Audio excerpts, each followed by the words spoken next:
Buenas tardes amigos, ¿cómo están? Bienvenidos a RG en Vivo. Tenemos muchísima información para compartir con todos ustedes. Una funcionaria pública que trabaja en la comandancia de la Policía Nacional se desnudó como forma de protesta y sorprendió a todos. Ella está exigiendo un aumento salarial acorde a su antigüedad, pero lo que consiguió finalmente fue un sumario administrativo. Yo estoy acá enfrente de la comandancia en la cual yo me voy a encadenar y me voy a desnudar en reproche a las cosas y a las cagadas que hacen el comandante, como lo de Hacienda y la CIE y los sindicatos. 24 años de antigüedad y de servicio a esta institución.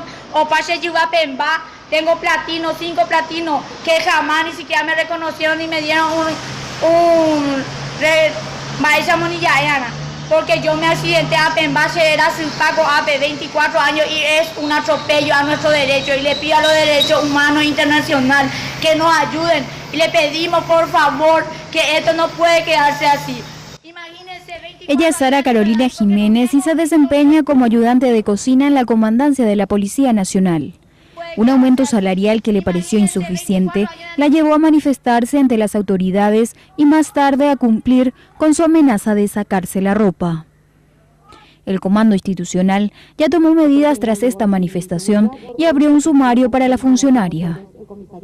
El comando institucional dispuso que la misma quede a disposición de la Dirección de Talentos Humanos, como así también la apertura de un sumario a fin de conocer el reclamo que ella está haciendo, si se ajusta o no a derecho lo que ella estaba peticionando. Así también el señor comandante de la Policía Nacional dispuso que ella sea evaluada por la Junta Médica del Hospital de Policía a fin de conocer el estado emocional en que ella se encuentra, teniendo en cuenta la conducta que tuvo el día de ayer en la comandancia. Por su parte, el director de Orden y Seguridad, Luis Cantero, explicó que los funcionarios que no son uniformados no dependen de la comandancia, por lo que su caso queda plenamente a cargo de la función pública.